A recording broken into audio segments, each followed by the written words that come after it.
ce deuxième meet-up de la communauté testing. Aujourd'hui, nous accueillons, ou c'est Antoine qui nous accueille, ça dépend comment on voit les choses, pour un meet-up sur la qualité dans le cadre de l'UX. Dans l'UX, pour ceux qui ne connaissent pas, c'est l'expérience utilisateur en anglais. Donc Antoine est un expert UX, c'est un coach agile aussi. Il est aussi enseignant à l'EMI et il enseigne le design thinking depuis plus de 10 ans. Donc il accompagne aujourd'hui des grandes entreprises comme des startups sur ces problématiques. Donc il vient aujourd'hui pour nous parler de l'UX et de la qualité dans le cadre de l'UX. Donc bonjour à tous. Je m'appelle Antoine Peset, je travaille donc dans l'UX depuis 10 ans, un petit peu moins sur le produit.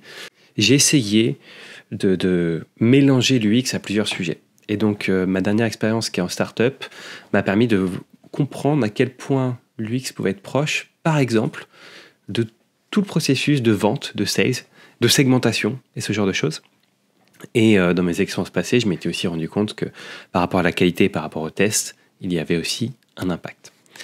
Ce que je vous propose donc, c'est d'entrer dans le vif du sujet. Et donc, l'expérience utilisateur. Une définition en tout cas que j'aime donner, c'est la suivante. L'expérience utilisateur englobe tous les aspects de l'interaction d'utilisateur final avec l'entreprise, ses services et ses produits. Donc cette phrase-là, c'est Don Norman qui l'a dit, c'est le créateur du terme user experience en 1995. C'est un gars qui bossait chez Apple. Et ça nous dit plusieurs choses. En fait, on parle d'interaction avec l'utilisateur d'un côté et tous les éléments qui vont concerner l'entreprise de l'autre. L'entreprise de manière générale, sa communication, les services qu'elle propose, par exemple le service après-vente, et les produits, donc, qui vont être physiques ou digitaux. Et l'UX cherche à comprendre ça, à comprendre quelles sont les interactions, et derrière, du coup, de voir comment on peut contribuer à améliorer tout ça. Donc ça nous incite à faire plusieurs choses, ça nous incite à étudier l'ensemble des comportements et des besoins des utilisateurs. Pour tout ça, l'intégrer activement dans le processus de conception. C'est-à-dire que cette connaissance, c'est chouette. Maintenant, qu'est-ce qu'on va en faire ? Et c'est pas anodin.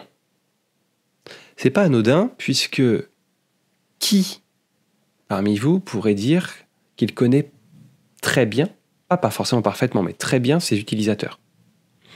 S'il y en a beaucoup, tant mieux. Ça montre une bonne culture dans l'entreprise. Mais moi qui bosse dans mon sujet, etc., je ne peux pas dire que dans ma boîte, je les connaisse très bien, par exemple. Parce que c'est dur. Qu'est-ce que c'est dur d'être au contact de ces gens-là et d'entretenir ce lien et ce contact. Et surtout, après, de le synthétiser et de pouvoir le communiquer au reste des équipes. Parce qu'après, l'intégrer dans le processus de conception, voilà, il y a des process, il y a des astuces, il y a des ateliers, ce genre de choses. Mais le cœur de l'UX, c'est le U, le user, c'est la discussion et l'interaction avec ces gens-là.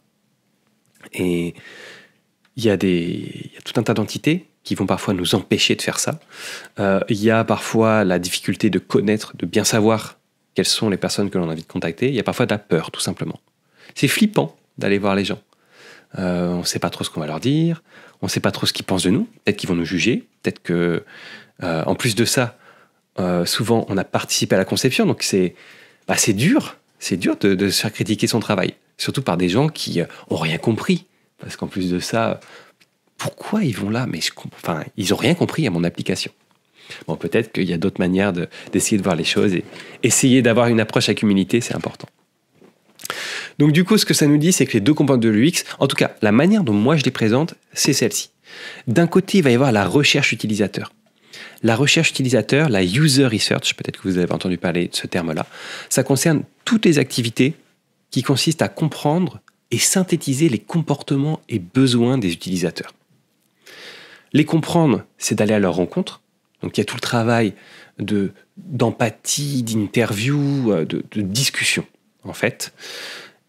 Et la synthèse, c'est tout l'aspect communication qui est destiné à l'interne. Ça peut être aussi en externe, mais globalement, on va plutôt parler de la construction de parcours, de persona, ce genre de choses.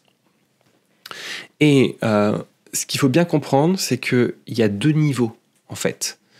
Il va y avoir les comportements qui va être, mais c'est quoi finalement la vie de la personne pour qui je travaille ? C'est-à-dire que mon produit n'est pas forcément essentiel dans sa vie. Et ça m'intéresserait juste d'avoir un peu de contexte. C'est quoi les étapes d'un boulanger dans sa vie de tous les jours, sachant que moi, mon travail, eh bien, il est sur juste une partie et l'optimisation, je dis n'importe quoi, de la cuisson du pain. Voilà, je fais des fours optimisés. Bon, bah, c'est quand même intéressant d'avoir le contexte pour pouvoir faire un produit qui soit pertinent derrière. Et les besoins derrière, ça va être basé sur ce que les gens ont déjà fait. Je me base principalement sur des éléments où les gens ont déjà agi sur quelque chose. Je me méfie très fortement des idées des personnes. Et ça, c'est à nouveau, c'est un point de vue personnel. Mais tout ce qui est focus group, tout ce qui va être de la prise d'idées, que ce soit des utilisateurs ou de personnes qui ne sont pas forcément dans l'équipe, qui sont annexes à l'équipe, je vais m'en méfier. Ce qui m'intéresse dans la recherche utilisateur, c'est de comprendre qu'est-ce que font les gens sans mes merveilleuses idées. Parce qu'on va pouvoir faire de l'analogie. Et je suis assez ferme là-dessus personnellement. Le pourquoi ils font ça m'intéresse peu, le comment ils le font m'intéresse beaucoup. Parce que je suis convaincu que c'est sur ces éléments-là qu'on va pouvoir construire notre conception derrière. Donc ça, c'est un point de vue. Toutes les personnes dans l'UX vous diront pas forcément les mêmes choses, mais c'est efficace, et notamment c'est efficace pour le design derrière. Puisque à partir du moment où on se base sur des éléments que les gens font déjà, eh bien, on va pouvoir s'inscrire là-dedans. Donc, c'est une bonne nouvelle. Et si c'est des choses que les gens font déjà, mais qui sont mal adressées, mal foutues, etc., bah, avec mon équipe, je vais pouvoir designer quelque chose de cohérent, donc avec les ingénieurs, avec l'ensemble de l'équipe de conception. C'est pas juste le designer en tant que tel. Et donc, le design, bien évidemment, ça concerne toutes les activités qui cherchent à designer, ou en français, à concevoir. Et donc, c'est la création de solutions utiles et utilisables. Et c'est souvent associé dans l'informatique à la production d'interfaces. Anciennement, on appelait ça les interfaces homme-machine. Maintenant, interface tout court. Voilà. Et l'UX va englober en fait ces deux parties-là, et c'est une boucle. On arrive à acquérir de la connaissance de la part de notre public, de nos utilisateurs. Et de cette connaissance, on la synthétise, on travaille ensemble et on design quelque chose. Ce design, on va le tester auprès de notre public et on continue d'avancer. Et au bout d'un moment, le produit, on va le tester auprès de notre public, on va avoir des retours et on va continuer à faire cette boucle. Voilà, donc l'enjeu c'est ça. Il y a peut-être un élément qui est un petit peu différent. Alors je ne sais pas, aujourd'hui j'ai pas réfléchi à ça. Mais en fait, j'ai fait un BBL hier et on m'a posé la question et j'ai pas encore pris le recul. C'est la notion du support. Est-ce que le support, c'est de l'UX ? Je pense que ça en fait partie parce que c'est un service finalement. Mais la différence, c'est qu'on va avoir des gens qui nous posent spécifiquement une question dans le support et où le besoin est assez explicite. Alors que quand on fait nos retours, nos tests, on va avoir des besoins qui sont plus diffus. Et les personnes qui travaillent dans l'UX, un de leurs objectifs, c'est d'essayer de capter ça de manière la plus précise possible et de pouvoir le restituer au reste de l'équipe. Donc c'est en ça que je vais différencier les feedbacks qui viennent tout cuits, en quelque sorte, de ceux où on va creuser et rechercher un peu ces informations-là. L'enjeu, c'est quoi ? L'enjeu de l'UX, c'est de valider le plus tôt possible l'utilité d'un projet. J'étais surpris parce que j'ai pu faire une formation il n'y a pas très longtemps, donc avec des Américains sur des entrepreneurs de la Silicon Valley, etc. Bon, il y a plein de programmes d'accélération des startups où ils proposent ça. Et il y avait un intervenant qui ressortait tous les outils de l'UX en tant qu'entrepreneur. Il disait ça, c'est indispensable. Donc les personas, les interviews, les journey maps, tout ce genre de choses, les parcours utilisateurs. Et ça m'a interpellé parce que je me suis dit, ok, c'est des choses que je fais déjà. Et la manière dont ce gars-là le présente, à l'américaine, on va dire ça comme ça, il le met vraiment en valeur. Et je sous-estimais un petit peu ce travail-là. L'enjeu de l'UX, alors c'est pas que l'UX, mais en tout cas ça en fait partie, c'est un des éléments principaux qui va permettre de valider le plus tôt possible l'utilité d'un projet. Est-ce que ce que je fais, c'est vraiment utile ? Et en fait, ce qu'on se rend compte, c'est qu'il y en a plein des projets. Je pense que vous avez peut-être déjà dû vivre cette expérience, malheureusement, de développer des choses pendant des jours, des mois, des années parfois, et se rendre compte qu'on est à côté du besoin utilisateur. Ça fait mal généralement, et pourtant ça arrive. Ça arrive donc il y a le Chaos Report, qui est un document qui vaut ce qu'il vaut, c'est sur du déclaratif, etc., mais qui révèle qu'il y a à peu près 50 à 60% des projets informatiques qui échouent. Donc à plus ou moins grand échec, mais ne serait-ce qu'un projet sur 2 informatique qui échoue, dans le sens où il n'est pas rentable ou il ne répond pas aux besoins, c'est quand même assez important. Donc l'UX permet d'évacuer une partie. Et puis après, ça permet d'éviter les incompréhensions très tôt en vérifiant l'utilisabilité. L'utilité, c'est le truc qui est essentiel dans un produit. L'utilisabilité, c'est la capacité qu'ont les gens à utiliser, à comprendre de manière intuitive, en fait, comment on va utiliser ces éléments-là. Et ça touche à plein de choses. Il faut imaginer un cadran, en fait. L'utilité est au-dessus, donc on ne s'intéresse qu'à cette partie-là. Et puis après, l'utilisabilité, c'est le cadran de droite, en quelque sorte. Et ce qu'on cherche, c'est avoir des produits utiles et utilisables. Et donc l'UX est intéressant pour permettre de viser, de tendre vers ce cadran-là. En bref, l'enjeu, c'est de sécuriser l'intérêt des développements. Et c'est vraiment important parce que faire une maquette, ça prend 1 jour, 2 jours pour débloquer un peu le concept clé, le concept initial. Mais jeter des développements, on sait que ça coûte cher. Il y a un rapport de 1 pour 3, 1 pour 4 à peu près, voire plus.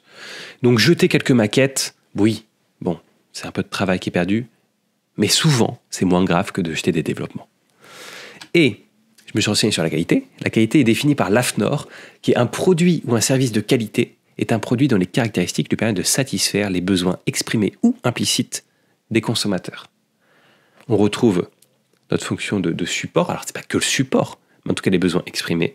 Et les besoins implicites, justement, c'est là où des UX designers, des UX researchers vont être particulièrement pertinents parce qu'ils ont appris à essayer de trouver, de creuser ces besoins implicites.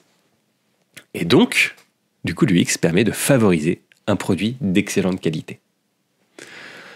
C'est en ça que pour moi, l'UX est intéressant du point de vue de la qualité, c'est que ça intervient, on va le voir juste après, mais ça intervient souvent en amont dans le but de fluidifier la partie aval. Et ça peut permettre d'avoir des véritables choix de conception qui sont radicaux et qui permettent de changer du tout au tout une solution par rapport à l'idée initiale. Alors le processus UX, standard, c'est que d'abord il va y avoir une phase d'exploration qui va être des interviews, de l'analyse, des parcours utilisateurs, ce genre de choses. Je suis en train de détailler un peu après. Il va y avoir une phase de conception, donc de design, des maquettes souvent, et une phase de vérification, donc des tests utilisateurs, et de la collecte d'interviews. On continue les interviews, collecte de feedback. Alors ça, ce que j'appelle, c'est une phase de discovery, encore un mot anglais, une phase de découverte, et c'est ce que je vais appeler le monde du design thinking, en quelque sorte. Vous avez peut-être déjà entendu parler de ce terme-là. Le design thinking est pour moi tout un aspect méthodologique qui arrive en amont du projet, en amont du delivery, pour être précis. C'est-à-dire qu'on va avoir 2 grandes phases, avant la première ligne de code et après la première ligne de code. Si j'essaye de vraiment beaucoup vulgariser. Et le discovery, il arrive avant cette première ligne de code. Donc c'est les interviews, c'est l'experience map, c'est les phases d'idéation, les ateliers, les phases de prototypage et le test sur maquette. Et donc là on voit, c'est un process qui est descendant. Première étape, deuxième étape, troisième étape. On va peut-être itérer sur la fin, sur les tests, sur le prototypage, mais globalement, on est sur du cadrage, en quelque sorte. Voilà. Et après vient la phase de delivery. Et là, c'est un peu le monde de l'agile, en quelque sorte. Et là, l'UX va prendre un autre rôle. Il va être un petit peu moins sur de l'exploration et un peu plus sur de la conception et de la vérification. Et donc, on arrive, l'enjeu de l'UX designer dans une équipe, c'est d'être un sprint d'avance, de préparer en fait avec le product owner, le product management, les maquettes pour les user stories et de vérifier le plus tôt possible la pertinence de ces maquettes-là. Et ça, c'est des choses aussi qui peuvent être faites avec toutes les cellules de test. Peut-être que vous connaissez le processus, le Tres Amigos, qui est en fait un processus qui cherche, avant même le développement, de relier le product owner, la personne qui fait le test et la personne qui va développer. Eh bien, dans le Tres Amigos, on peut aussi rajouter quelqu'un qui fait le design. Et du coup, ça permet d'avoir une vision complète de la feature à mettre en place et d'anticiper pour tout le monde. C'est une des pratiques notamment que j'ai pu faire. Je vais rentrer dans le processus de design thinking et c'est là-dedans qu'en fait, je vais pouvoir vous montrer quelques exemples. Vous allez voir, c'est des photos, quelques petites histoires. Le design thinking, malgré les grands termes, le truc un peu créa, un peu marketing, machin, c'est pas si compliqué. D'abord, généralement, pour mettre ça en place, il y a une vague idée. Il ne faut pas que l'idée soit trop précise pour du design thinking, parce que ça ne sert à rien. Si on sait déjà exactement ce qu'on veut concevoir, le design thinking est inutile. Là où c'est utile, c'est quand on a une idée, ou on a une sensation, mais on ne sait pas exactement comment trouver une solution à ce truc-là. Mes utilisateurs, il y en a beaucoup qui râlent. Ils râlent sur la manière d'inviter d'autres personnes, ou alors la manière simplement de comprendre tout un pan de mon application. Je ne sais pas trop comment répondre à ça. Alors, j'ai recherché, j'ai demandé, eux-mêmes ils ne savent pas trop. Bon, voilà. Un cadre comme ça peut fonctionner. Ou alors ça peut être, j'ai l'impression que c'est pas tip-top, c'est pas optimal, toute cette partie. Je vais reprendre le support. Le support, c'est pas terrible ce qu'on fait. Je pense qu'on peut améliorer ça fondamentalement. Donc voilà, c'est ça cette première idée. L'étape suivante, c'est la phase d'empathie. C'est simplement toutes les techniques qui permettent d'avoir des discussions avec les utilisateurs concernés. La phase de définition, c'est la phase qui permet de dire « Ok, j'ai vu ces gens, donc j'ai plein d'infos. Maintenant, à partir de ces infos, à partir du moment où j'ai ouvert, je vais refermer pour pouvoir choisir la problématique que je veux adresser. » Et ce n'est pas une problématique qui n'est que utilisateur, c'est une problématique que je vais définir avec l'ensemble de mon équipe, où il va y avoir des entrants business, il va y avoir des entrants organisationnels et ce genre de choses. Quelle est la problématique ou les problématiques que je veux adresser une fois que j'ai ouvert mon champ des possibles? Donc on referme. Une fois qu'on a cette problématique, on va réouvrir, et cette fois-ci avec une manière de voir les choses d'un point de vue solution. Donc c'est ces ateliers créatifs, peut-être que vous en avez déjà vu, où on va dessiner, on va essayer de faire en sorte de faire émerger des idées, donc c'est le monde du brainstorm, hein, et on va essayer d'ouvrir le plus possible pour à nouveau refermer. Et ça c'est le prototype, c'est-à-dire qu'à partir du moment où on a trouvé plein d'idées, on va en sélectionner une ou deux et on va essayer de prototyper cet élément-là qui est très saillant pour pouvoir le tester. Donc quand je dis tout ça, vous voyez, il n'y a pas forcément une voie royale. C'est pas il faut faire l'atelier X puis Y puis Z. C'est je vais voir les gens, je choisis une problématique basée sur tout ce que j'ai appris, j'essaie de trouver avec mon équipe des solutions à ça, je le concrétise avec du design en quelque sorte. Donc ça peut être du design de maquette graphique, mais ça peut être un prototype construit physiquement. Il y a des exemples de prototypes sur des pipelines. Des gens dans des gazoducs qui font des petits pipelines avec un capteur spécifique, etc. pour tester. Voilà. Et pour tester, justement, qui est la dernière étape. Le test test utilisateur, étant un gain considérable de temps et de sécurisation s'il arrive tôt. S'il arrive avant la première ligne de code, je vous assure que c'est vraiment peinard pour pouvoir commencer le produit derrière. Alors, ça ne veut pas dire que ça a marché, hein, mais a priori, il y a moins de chances que ça ne marche pas. Et il y a un peu plus de chances qu'il y ait certains éléments qui marchent mieux. Mais c'est pas magique, hein. Un produit, hein, on sait que bon, ça aide. C'est de l'optimisation de tout ça. Donc, un truc qui est intéressant dans l'idée, c'est l'atelier persona et la segmentation. C'est un persona, qu'est-ce que c'est ? C'est une représentation de notre utilisateur, une personnification de notre utilisateur basée sur quelques éléments clés. Donc on va essayer de lui donner une identité, un nom, un rôle, quelques éléments, un titre, notamment de poste, une personnalité, des habitudes, des objectifs et des frustrations. Généralement, le persona est un peu fake, un peu faux. C'est beaucoup de clichés, mais ça permet d'orienter les interviews que l'on va faire derrière. C'est pour ça que c'est intéressant, parce que au-delà des clichés, au-delà de tout ça, c'est que, ok, on est en mesure d'expliciter, voilà, globalement, les personnes qu'on va adresser. Donc généralement, on va en avoir 1, 2, 3, parfois plus, mais bon, quand on en a trop, c'est pas forcément idéal, parce qu'après, on comprend plus rien. Et donc, bon voilà, là j'ai l'exemple d'un pharmacien. C'était un des exercices, un des projets sur lesquels j'avais pu travailler. Faire ce travail-là, c'est utile pour cadrer le projet. Sur la phase d'empathie, on va faire des interviews, et un élément que j'aime bien, c'est l'experience map, aussi appelé journey map, c'est la cartographie, le parcours utilisateur. Donc qu'est-ce que ça veut dire ? Moi j'ai pu beaucoup travailler avec mes collègues chez Leroy Merlin.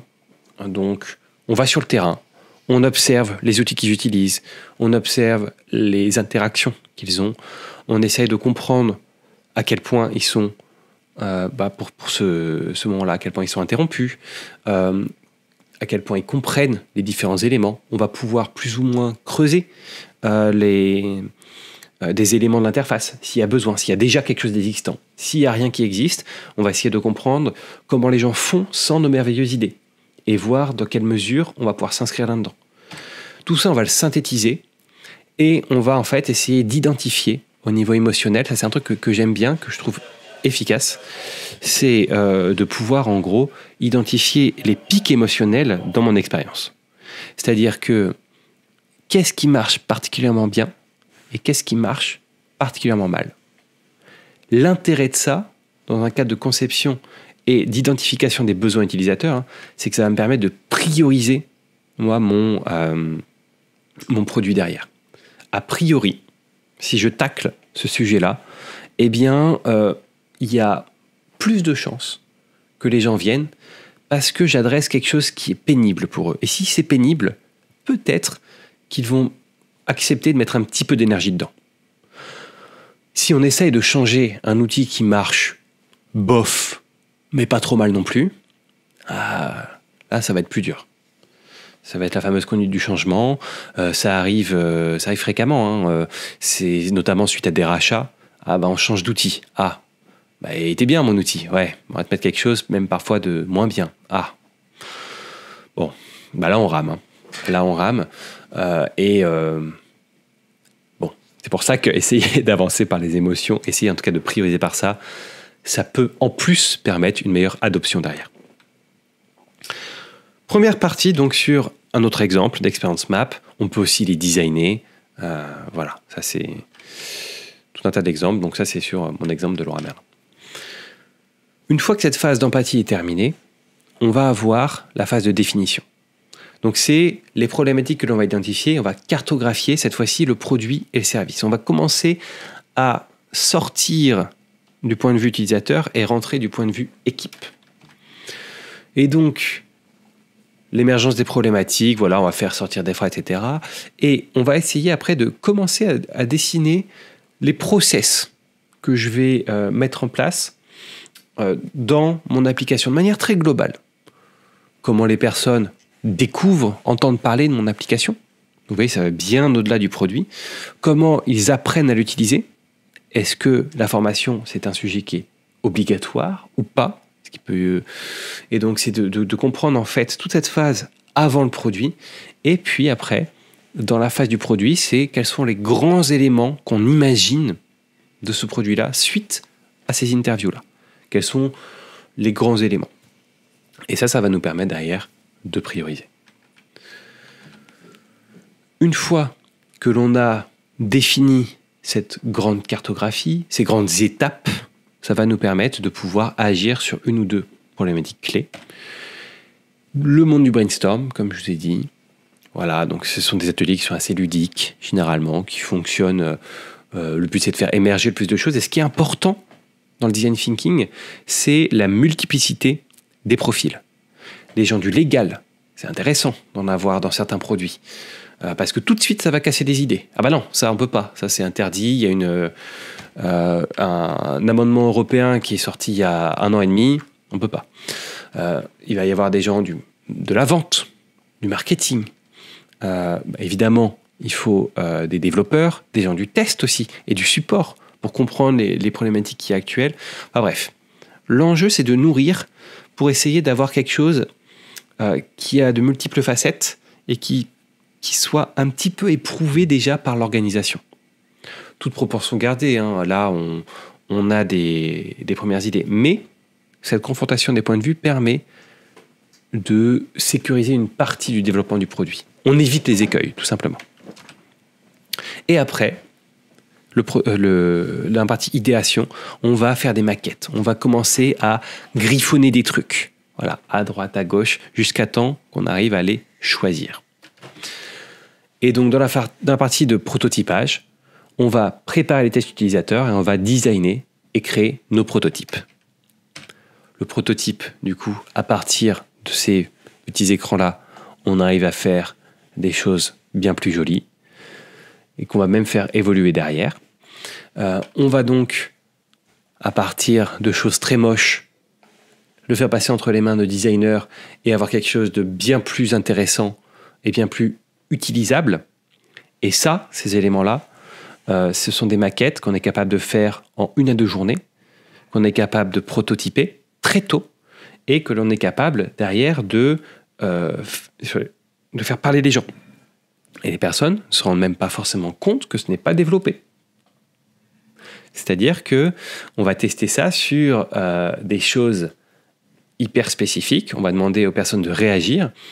Et là, en termes de qualité, ça nous permet en fait de bien piger les éléments clés, les termes clés qui vont fonctionner. Ça va nous permettre de tester des process. Est-ce qu'on peut simplifier le process? Est-ce qu'on peut se permettre de supprimer une étape ou de rajouter une étape? Parce que l'organisation nous l'impose. Et à quel point c'est contraignant? À quel point les gens râlent mais y arrivent? Ou à quel point les gens râlent et y arrivent pas? Et dans ce cas-là, est-ce qu'on peut pas essayer d'itérer un petit peu pour avoir moins de problèmes derrière dans la conception et moins de retours utilisateurs derrière? Et enfin, cette partie test dont je vous parle continuellement. Ce test-là, en fait, on avait fait ça dans des bus. On travaillait donc pour une application, donc une compagnie de bus, de transport. Et on a fait 1 semaine au contact des conducteurs de bus. Donc on est allé chez eux, dans le local de bus. On avait commencé en fait avec cette application-là, avec une cartographie et l'affichage des différents éléments. Et on était très contents, nous, de cette application-là. On avait mis ça sur une tablette, on s'est dit, ah tiens, ça marche bien, ça va, on voit bien, etc. Et quand on est arrivé dans le bus, donc on a pris le bus, voilà, toute la journée, on développait en même temps, mais on prenait le bus pour voir les interactions, ce qui se passait. En fait, un habitacle, c'est un truc qui est stupide, hein, mais l'habitacle d'un bus, c'est grand. Et donc, quand on a notre tablette proche de nous, ça va. Mais quand je l'installe dans mon habitacle, je vois plus rien. Et en gros, vous voyez, elle est assez loin quand même de la personne. Et ce qu'on a fait, c'est qu'on a profondément agrandi ce texte, on a profondément agrandi les éléments d'interface, parce que sinon, la personne ne voyait rien. Et ça paraît stupide, évident, quand on s'en rend compte. Mais c'est tellement rare, comme je vous l'ai dit, de réussir à aller au contact des gens. Et c'est tellement simple, quand on est au contact des gens, de se rendre compte de ça, que, si on ne pousse pas l'organisation à essayer de se confronter un peu plus aux gens, on rate des choses qui sont évidentes. Et c'est dommage, c'est vraiment dommage. Et à nouveau, pour moi, ça fait partie de la qualité. Les tests utilisateurs, qui sont vraiment des tests où je vais au contact des gens, je mets en place mon prototype, je regarde comment ils l'utilisent. Je ne leur demande pas forcément du feedback à tout prix, mais j'observe comment ils l'utilisent. Ça me permet de comprendre plein de choses et de fluidifier toute la partie aval en éliminant beaucoup de retours utilisateurs qui arrivent derrière. Voilà en tout cas moi, la manière dont j'aime présenter l'UX. J'ai essayé aussi de faire ce lien avec la qualité. Pour en savoir plus, il y avait donc le site qui vous était proposé tout à l'heure. La partie test utilisateur me semble intéressante pour pouvoir progresser là-dessus. J'ai essayé de documenter ça le plus possible. La partie UX de manière globale, c'est pas l'article dont je suis le plus fier, mais il faudrait que je retravaille un petit peu, mais bon, pour avoir quelques principes. Et la partie interview exploratoire, qui permet d'essayer de comprendre un peu en amont comment les gens l'utilisent et dans quel contexte on s'inscrit. C'est notamment intéressant en termes de qualité pour voir les intégrations avec les outils existants. Ça, c'est quelque chose que j'avais tendance à oublier. Parfois, les designers ont tendance à oublier. Mais l'étude du contexte, elle est primordiale pour bien piger, ok, mais dans quoi je m'insère? Et comment je peux éviter surtout, je peux essayer de capitaliser sur les données qui existent déjà. Parce que bon, les outils, on en a tous déjà une palanquée. C'est chiant comme tout d'en avoir encore un autre.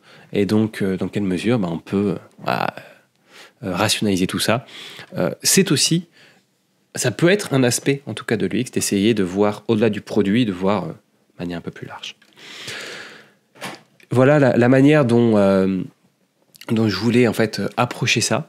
Je serais curieux maintenant d'avoir un peu plus des questions, peut-être qui vous concernent un peu plus, peut-être des choses plus terre à terre.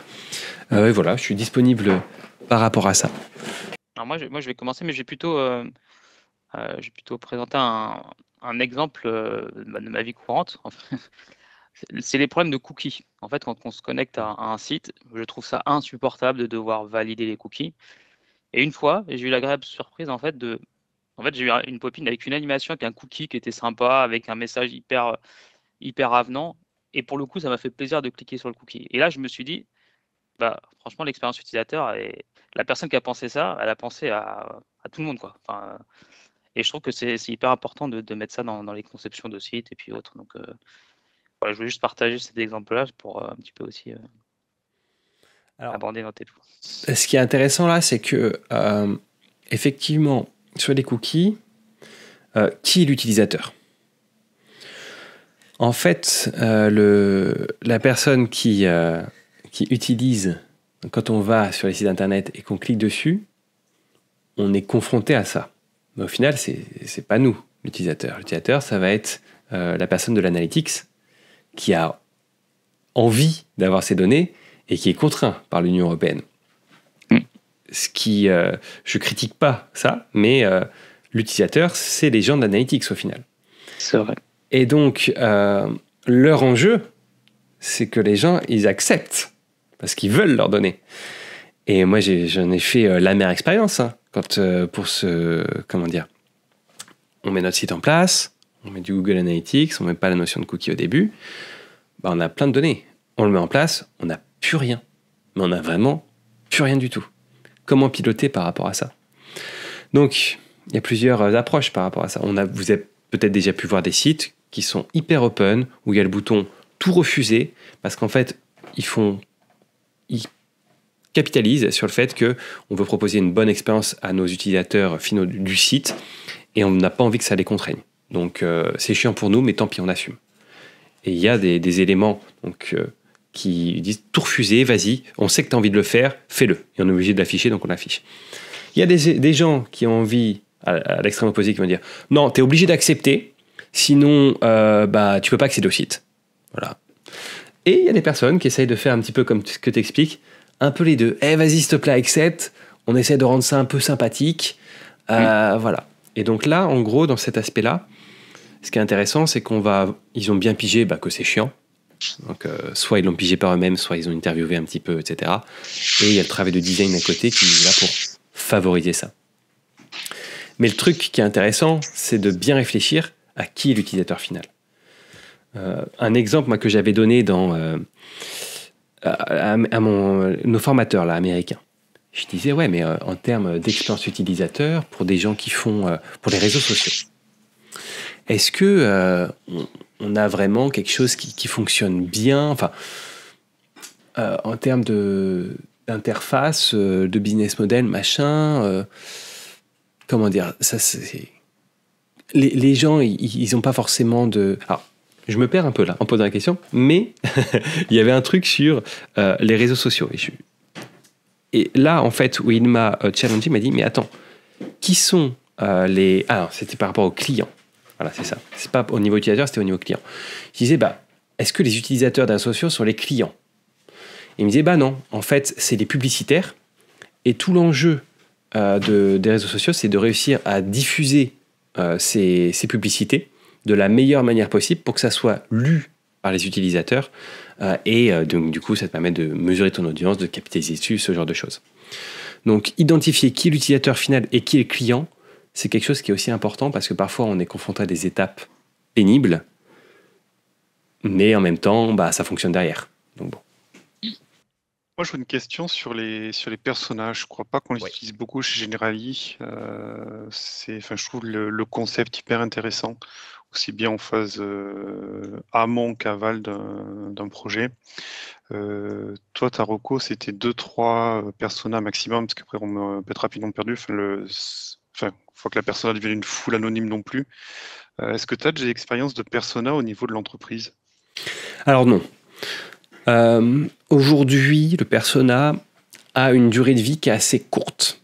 Et j'ai longtemps voulu, essayer de les faire vivre tout au long des projets. Et en fait, ils meurent naturellement. Ça va être comme tout un tas de livrables qui sont là, qui arrivent à un instant T.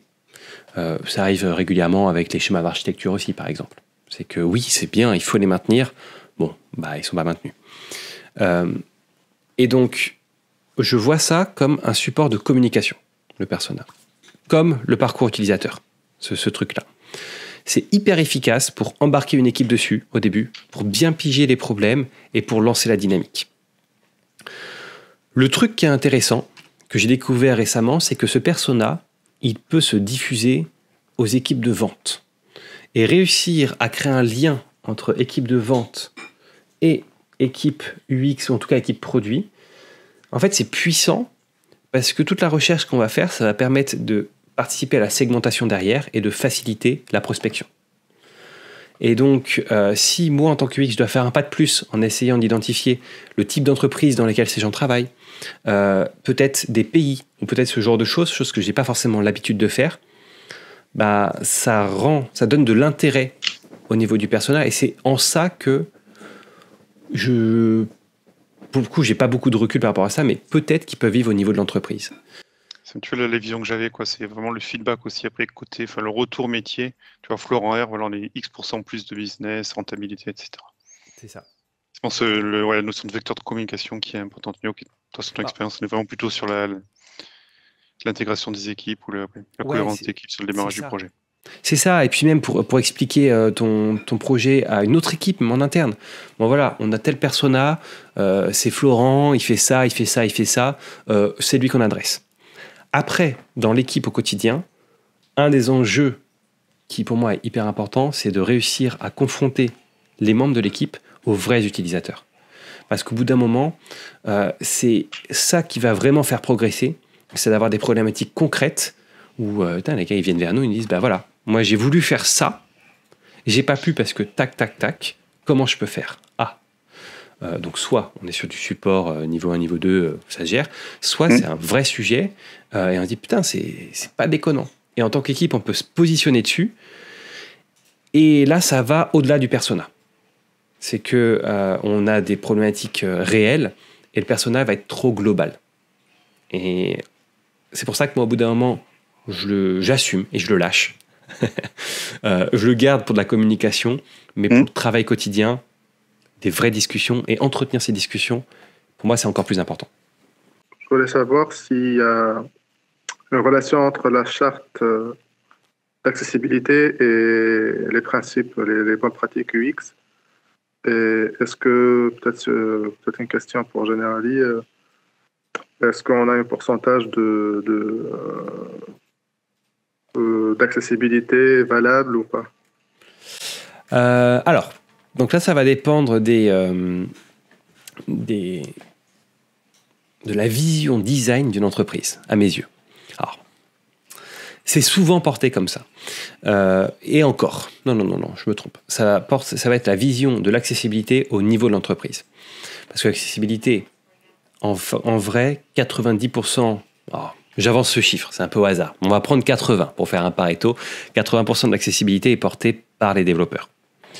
Il va y avoir des éléments de contraste, des tailles de texte, ce genre de choses. Oui, mais pouvoir en fait faire en sorte que le navigateur lise les éléments, que la tabulation fonctionne effectivement, qu'on arrive à s'inscrire dans tout un tas de process portés par le AA, le AAA, etc. C'est principalement les développeurs qui portent ça. Évidemment que c'est mieux d'avoir un site accessible pour des raisons d'acquisition, pour des raisons de valeur, pour des raisons d'image. Maintenant, on sait que ça prend du temps supplémentaire. C'est des choses, quand on est pressurisé par l'organisation pour tout un tas de raisons, parfois c'est ce qui passe à la trappe. De ce que j'ai compris, les entreprises qui s'engagent là-dessus essayent de tenir du AA en termes de bonnes pratiques sur l'accessibilité. Donc, ce sont des critères qui vont différencier, peut-être que vous connaissez. Et en fait, ça va imposer toute une liste de critères que l'interface doit respecter.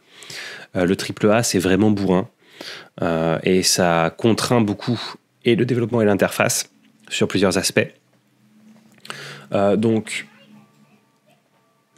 s'il y a une reco à faire en mode bouteille à la mer, le AA est intéressant à viser. Maintenant, au-delà de l'intention, c'est quelque chose qui doit être, à mon sens, ritualisé, entretenu, tant par des designers que par les développeurs. Et souvent, c'est porté par des gens qui sont particulièrement impliqués. Sans ça, c'est difficile d'avoir quelque chose de vraiment cohérent parce que la vie d'un projet, quoi. C'est, on avance et ouais, on le fera plus tard, c'est de la dette. Voilà. Je ne sais pas si je réponds bien à ta question. Oui, mais voilà, c'est comme ça que je les choses. Je ne sais pas si vous avez des contraintes par rapport à ça. Hein.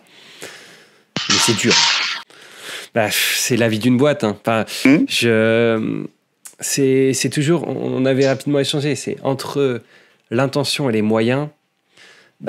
c'est ça qui va faire que l'initiative, elle va prendre ou pas. Enfin, c'est peut-être un peu cynique ce que je dis, mais ça peut marcher à l'échelle d'une équipe.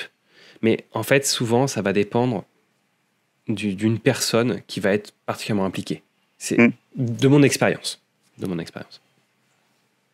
C'est comment on peut intégrer l'intelligence artificielle dans l'aspect UX. Alors, les tests que j'ai pu faire là-dessus, c'est qu'en fait, ils vont être d'un autre ordre. C'est-à-dire que je ne vais pas tester avec des maquettes de ce type-là. Je vais tester avec du Excel. Donc, on va être sur du prototype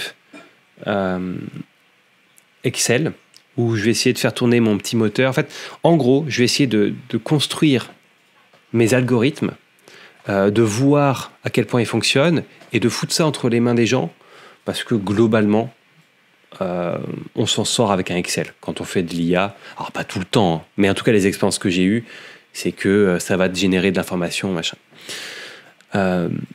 Et donc, il peut y avoir un petit peu d'interface pour montrer un peu ce que ça va donner, mais le cœur, c'est vraiment de comprendre un petit peu si les éléments, si les libellés des termes sont clairs, et si le fonctionnement de l'algorithme, les résultats, en fait, plus que l'interface et les résultats de l'algorithme, est-ce qu'ils sont compréhensibles, intelligibles et qu'est-ce qu'on va en faire derrière.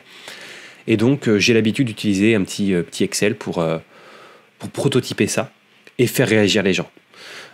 La différence, c'est que c'est un peu plus coûteux. Il faut mettre en place un petit peu du développement, quoi, tout simplement. Faire un peu de recherche sur les algos qu'il faut mettre en place. Globalement, l'enjeu, c'est quand même de réussir à tester ça. Et de tester la pertinence des résultats. Parce que quand on est côté IT, valider la pertinence pour le métier, on sait que c'est pas toujours évident, quoi. Donc, c'est comme ça, en tout cas, que j'y ai pu être confronté quelques fois. Je ne l'ai pas fait beaucoup, mais ça m'a permis d'avoir des réactions qui étaient intéressantes et de voir des évolutions dans l'algorithme. Est-ce que ça... C'est une réponse qui te paraît... Est-ce que ça répond à cette interrogation-là? Oui, merci. Merci pour la réponse. Est-ce que c'est des choses déjà peut-être que tu fais déjà? Je sais pas, j'imagine. Non, j'ai jamais fait, mais ça m'intéresse. Ça peut être une piste de creuser de manière vraiment sur quelque chose de jetable, quoi. Voilà. C'est une petite expérimentation. Et avant de l'acheter, on la teste. La fréquence des tests utilisateurs sur un projet, c'est quoi?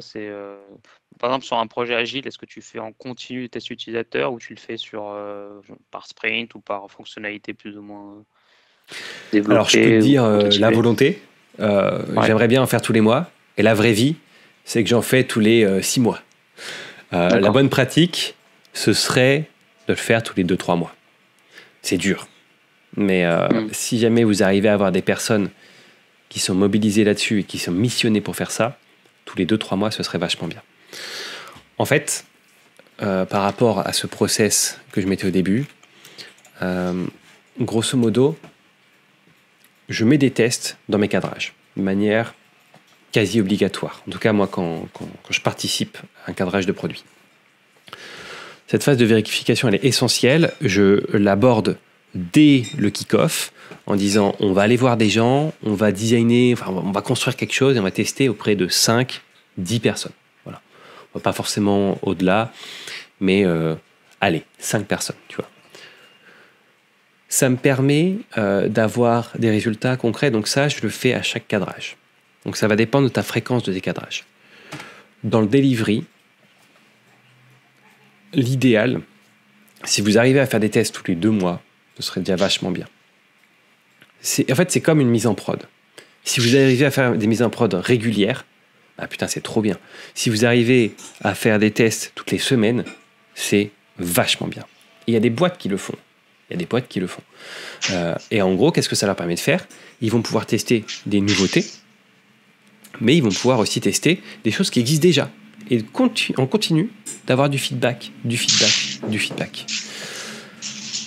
Donc, pour te répondre, comme je te dis, 2 mois me paraît être un bon niveau. Maintenant, l'enjeu, c'est de réussir à trouver ton public, savoir qui tu vas interviewer, savoir comment tu vas les adresser, et de garder le temps pour restituer tout ça. Et ça, c'est pas anodin. C'est le fait d'avoir cette connaissance-là, que tu puisses la diffuser dans l'équipe et que les gens puissent se l'approprier et le prioriser. Voilà, ça peut, on peut tirer des choses qui prennent du temps. Je vais juste faire un retour d'expérience justement sur un de mes projets où on fait souvent une recette métier à la fin. Et souvent, ce qu'on observe, c'est des remontées du style c'est pas très intuitif, les libellés sont pas bons, les parcours, il y a beaucoup de clics, ce genre de choses. Donc souvent, ça arrive très tard parce qu'on a fait toute notre recette, tous les développements, et c'est un petit peu dommage. C'est vrai que s'il sera anticipé en amont, on gagnera du temps, quoi. Dans le design thinking, en tout cas le cadrage que j'essaye de proposer par cette manière-là, vraiment, moi cette méthode, je l'inscris dans du cadrage. Et un des éléments où je retourne la table, c'est que le cahier des charges arrive à l'issue de cette démarche. Donc il arrive à l'issue des maquettes et pas l'inverse. C'est-à-dire que les spécifications, en tout cas le travail de spécification va arriver après le travail de conception. Et on assume qu'on ne sait pas tout faire au début, où il y a des sujets où on n'a pas toutes les infos, mais on les teste de manière la plus réaliste possible. Et ça, c'est intéressant parce que ça te permet d'évacuer des choses très vite. Il y a des choses, À quoi ça sert de faire ça? Ça te permet de dire, ouais, bon, ces features-là, a priori, c'est bon. On sait que ça fonctionne.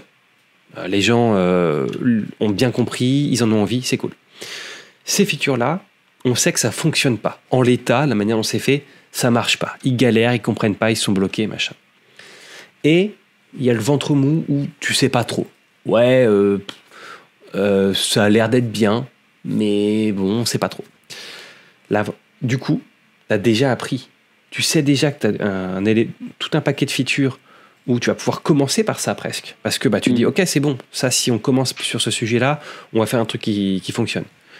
Tu sais ce que tu vas éviter de faire. Et tu sais les éléments sur lesquels il faut que tu continues de travailler. Donc c'est en ça pour moi que cadrer de cette manière-là et de faire en fait les tests plus tôt que le cahier de recettes par rapport à un cahier des charges. Je confonds un petit peu, mais en gros, par rapport à mon cycle en V, d'essayer vraiment la conception de mettre cette notion de maquette beaucoup plus tôt, ça a considérablement changé les choses. J'ai vraiment moi, un sponsor à Leroy Merlin qui a vendu son projet avec son smartphone. On lui a foutu des maquettes dessus, on a animé ces maquettes-là, et en gros, il allait vendre ça en disant regardez, on peut faire ça, on peut faire ça, on peut faire ça. Et par l'usage et par les histoires qu'il a pu raconter tout autour de ça, il a vraiment convaincu ses sponsors et le projet s'est lancé. Et c'est difficile d'imaginer une organisation, en tout cas une équipe, sans parler d'organisation, une équipe qui fonctionne autour des maquettes tant qu'on ne l'a pas vécu. Parce qu'on n'a pas besoin de designers pour faire des produits logiciels. Ça fait des années qu'on le fait. Et ça permet de produire. En fait, on n'a pas besoin de designers.